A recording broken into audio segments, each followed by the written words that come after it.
అద్భుతమైన నగరం, 12 అడుగుల మనుషులు, 100 జీవించే తెగ, సాధారణ ప్రపంచానికి దూరంగా గోప్యంగా తమ విశిష్టతను ఉనికిని కాపాడుకుంటున్న జాతి, నమ్మలేని జీవన ప్రమాణాలు, అద్భుతమైన శక్తులు.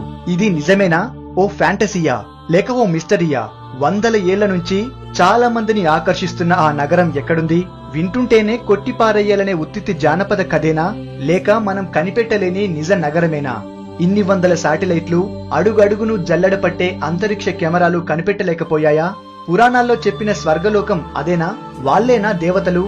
ఇప్పుడు మనం ఆ అదృశ్య నగరం గురించి తెలుసుకుందాం.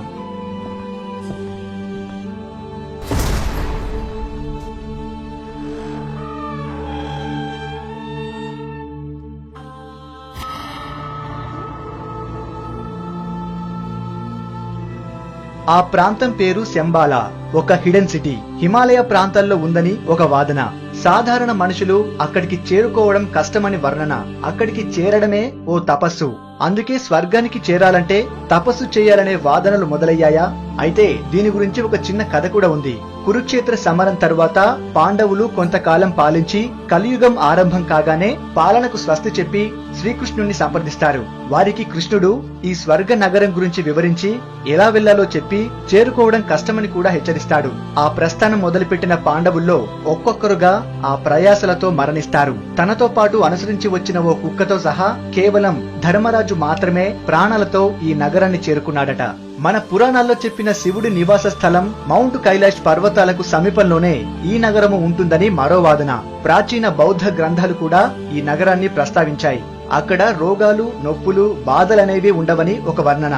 ఆ గ్రంథాలను బట్టే చైనీయులు ఎంతో కాలంగా ఆ నగరం గురించి తమ తాతల నాటి కథల్లో ఎప్పుడో చేర్చేశారు. హిమాలయాలు భారతదేశానికి పెట్టని కోటలా ఉండి మన దేశాన్ని రక్షిస్తున్నాయి. అదే హిమాలయాల్లో ఎన్నో రహస్యాలు దాగి ఉన్నాయి. అవి అంతుచిక్కని రహస్యాలుగానే ఉండిపోయాయి. ఉత్తరాన హిమాలయాలు, దక్షిణాన నల్లమల అడవులు.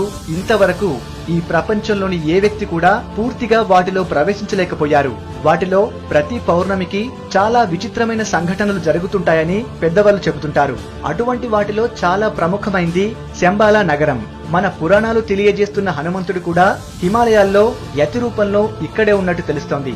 ఇదంతా ఒకెత్తైతే కొన్ని పరిశోధనలు, కొన్ని భారతీయ గ్రంథాలు, బౌద్ధ గ్రంథాల్లో రాసిన దాన్ని బట్టి చూస్తే బాహ్య ప్రపంచానికి తెలియని లోకం ఒకటి హిమాలయాల్లో ఉంది. దాని పేరే శంబాలా. దీన్నే చాలా మంది హిడెన్ సిటీ అని కూడా అంటారు. ఎందుకంటే వందలు, వేల మైళ్ల విస్తీర్ణంలో ఉన్న హిమాలయాల్లో ఎక్కడో మనుషులు చేరుకోలేని చోట ఆ నగరం ఉంది. అది అందరికీ కనిపించదు. అది కనిపించాలన్నా, చేరుకోవాలన్నా మనం ఎంతో శ్రమించాలి. మానసికంగా, శారీరకంగా కష్టపడాలి. అంతో ఇంతో యోగం కూడా ఉండాలట ఆ నగరాన్ని వీక్షించాలంటే. ఎందుకంటే అది అతి పవిత్రమైన ప్రదేశమని, ఎవరికి పడితే వారికి కనిపించదని అంటారు. అక్కడ దేవతలు సంచరిస్తారని, ధర్మం 4 పాదాల మీద నడుస్తుంది అని చెబుతారు.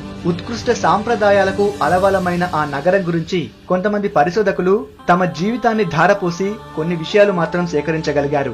సాక్షాత్తు శివుడు కొలువుండే మౌంట్ కైలాష్ పర్వతాలకు దగ్గరలో ఎక్కడో పుణ్యభూమి శంబాలా ఉంటుందని, ఆ ప్రదేశమంతా అద్భుతమైన సువాసన అలుముకొని ఉంటుందని అంటారు. పచ్చని ప్రకృతి నడుమ ఉండే శంబాలను వీక్షించడం అంటే మధురానుభూతి కలిగిస్తుందని చెబుతారు. బౌద్ధ గ్రంథాలను బట్టి శంబాలా చాలా ఆహ్లాదకరమైన చోటు.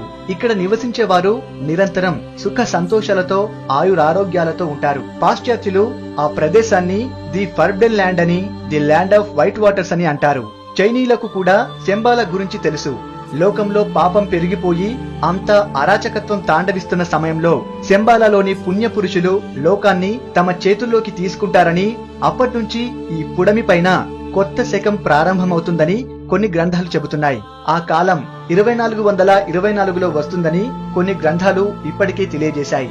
ఈ శంబాలాలో నివసించేవారు ఎలాంటి రుగ్మతలు లేకుండా జీవిస్తారని, వారి ఆయువు మామూలు ప్రజల కంటే రెట్టింపు ఉంటుందని, వారు మహిమాన్వితులని అనేక గ్రంథాలు, యోగులు, పుణ్యపురుషుల ద్వారా తెలుసుకున్న రష్యా 1920లో శంబాలా రహస్యాన్ని తెలుసుకోవడానికి తన మిలిటరీ ఫోర్స్ ను పంపి పరిశోధనలు చేయించింది. అప్పుడు శంబాలాకు చేరుకున్న రష్యా మిలిటరీ అధికారులకు అనేక ఆశ్చర్యకరమైన విషయాలు తెలిసాయి. అక్కడి యోగులు, గురువులు దాని పవిత్రత గురించి తెలిపారు.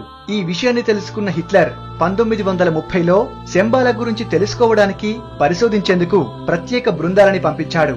ఆ బృందానికి నాయకత్వం వహించిన హెన్రిచ్ హిమ్లర్ కూడా అక్కడ గొప్పదనం తెలుసుకుని దేవతలు సంచరించే ఆ పుణ్యభూమి భువిపైన ఏర్పడ్డ స్వర్గమని హిట్లర్ కి చెప్పాడు. అంతేకాక హిమ్లర్ శంబాలాలో మరెన్నో వింతలు, విశేషాలు, మానవ మాత్రులు కలలో కూడా అనుభవించని గొప్ప అనుభూతుల్ని సొంతం చేసుకున్నాడని అంటారు. గోబీ ఎడారికి దగ్గరలోనే ఉన్న శంబాలనే రాబోయే రోజుల్లో ప్రపంచాన్ని పాలించే కేంద్ర స్థానం అవుతుందని బుద్ధుడు కాలచక్రలో రాశాడంటారు. దీన్నే చాలా మంది ప్లానెట్స్ ఆఫ్ హెడ్ సెంటర్ అని కూడా అంటారు. శంబాలా గురించి ఫ్రాన్స్ కు సంబంధించిన చారిత్రక పరిశోధకురాలు, ఆధ్యాత్మికవేత్త, బౌద్ధమత అభిమాని, రచయిత్రి అలెగ్జాండ్రా డేవిడ్ డీల్ పరిశోధించి గ్రంథాలు రచించింది. ఆమె తనకు 56 ఏళ్ల వయసులో ఫ్రాన్స్ నుంచి టిబెట్ వచ్చి లామాలను కలుసుకుంది. వారి ద్వారా శంబాలా గురించి తెలుసుకుని అక్కడికి వెళ్లి మహిమాన్వితుల ఆశీస్సులు తీసుకోవడం వల్లనే ఆమె ఏకంగా 101 సంవత్సరాలు బతికిందని, అంతేకాకుండా పాశ్చాత్య దేశాల నుంచి వచ్చి టిబెట్ లో కాలు మోపిన తొలి యూరోప్ వనిత ఆమె. అలాగే షాంఘై నగరానికి చెందిన పరిశోధకుడు డాక్టర్ లాయోసిన్ కూడా శంబాలాపై చాలా పరిశోధన చేశాడు. ఆయన తన పరిశోధన గురించి చెబుతూ శంబాలా అనేది భూమి నుంచి స్వర్గానికి వేసిన వంతెన అంటూ పేర్కొన్నారు. ఆ ప్రాంతం ప్రపంచంలో ఏ ఇతర ఆధునిక ప్రాంతానికి తీసిపోదని తెలిపాడు.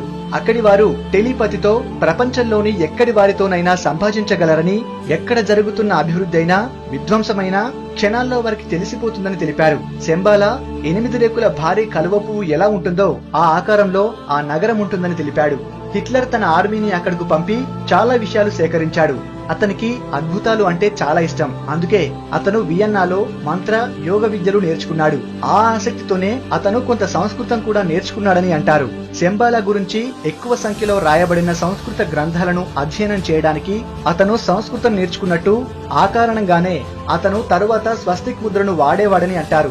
ప్రపంచం మొత్తాన్ని తన ఆధీనంలోకి తెచ్చుకోవాలి అనుకున్న హిట్లర్ కొంతమంది రహస్య అనుచరులతో కలిసి శంబాలాకు పయనం కట్టాడని, అక్కడి ఆధ్యాత్మికవేత్తలతో కలిసి వారి సాయంతో ప్రపంచాన్ని తన గుప్పిట్లోకి తెచ్చుకునేందుకు ప్రయత్నించాడని అంటారు. పురాతన విజ్ఞాన శాస్త్రవేత్త మేడం బ్లవెట్స్కీ ఈ విషయాలను ప్రపంచానికి వెల్లడించినప్పుడు విశ్వ మానవులు అంతా షాక్ తిన్నారు. అయితే హిట్లర్ పన్నాగాన్ని శంబాలా ఆధ్యాత్మికవేత్తలు పడనివ్వలేదు. దాంతో చేసేదేమీ లేక హిట్లర్ ఒట్టి చేతులతో వెనక్కి తిరిగాడు. వెనకటి కాలానికి చెందిన లామా మింగ్యూర్ డోండాప్ చెప్పిన దాని ప్రకారం శంబాలా ప్రజలు దాదాపు 12 అడుగుల పొడవుంటారు. విష్ణువు కూడా తన 10వ అవతారమైన కల్కి కూడా శంబాలా నుంచే వస్తాడని తెలిపాడు. మామూలుగా కనిపించని శంబాలాకి చేరుకోవడానికి బౌద్ధ గ్రంథాలలో కొన్ని ఆధారాలు ఇవ్వబడ్డాయి. దాని ప్రకారం హిమాలయాల్లో ఎక్కడ ఉందో తెలియని శంబాలా నగరం చేరుకోవడానికి చాలా ప్రయాసపడాలి. అలా ప్రయాణం సాగిస్తుండగా తొలుత అంతూ దరి లేని ఎడారి వస్తుంది. అదే గోబీ ఎడారి. దాన్ని కూడా దాటిన తర్వాత పర్వతాలు ఎదురవుతాయి. వాటిని కూడా దాటి హిమాలయాల నడిబొడ్డుకు రావాలి. అప్పుడు కూడా శంబాలా కనిపిస్తుంది అని చెప్పలేం.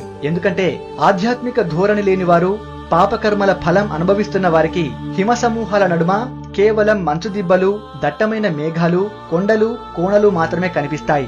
అక్కడి అసాధారణమైన వాతావరణం వల్ల శంబాలా సంగతి అటుంచి మృత్యువు సంభవిస్తుందని బౌద్ధ గ్రంథాలు తెలుపుతున్నాయి. కొంతమంది పరిశోధకులు, చరిత్రకారుల అభిప్రాయం వరకు శంబాలా టిబెట్ హిమాలయాల్లోని కుంలున్ పర్వత సమూహంతో ఉండవచ్చని అంటారు. శంబాలానే శ్వేతదీపమని, ధ్రువలోకమని అంటారు. దీనికి దాదాపు 100 రకాల పేర్లున్నాయట. ఇప్పుడున్న ఉపగ్రహ కెమెరాలు కింద భూమి మీద ఎవరైనా పేపర్ చదువుతుంటే ఆ పేపర్ లోని హెడ్లైన్స్ ను స్పష్టంగా ఫోటో తీయగలవు. ఆ రేంజ్ లో టెక్నాలజీలో ఎదిగిపోయాం మనం. మరి అంతటి కెమెరాల కళ్లకు అందని మరో లోకం, స్వర్గలోకం మన పరిసరాల్లోనే ఉందంటే నమ్మడం కష్టం. కానీ కొన్ని నమ్మకాలు అలానే ఉంటాయి. నమ్మేవారు నమ్ముతారు, లేనివారు ఇదంతా ఉట్టి కల్పనే అని కొట్టిపడేస్తారు. ఇది అంతే. ఇప్పటి వరకు మీరు చూసిన ఫోటోలన్నీ శంబాలా నగరం ఇలా ఉంటుందని ఊహించి గీసిన చిత్రాలు మాత్రమే.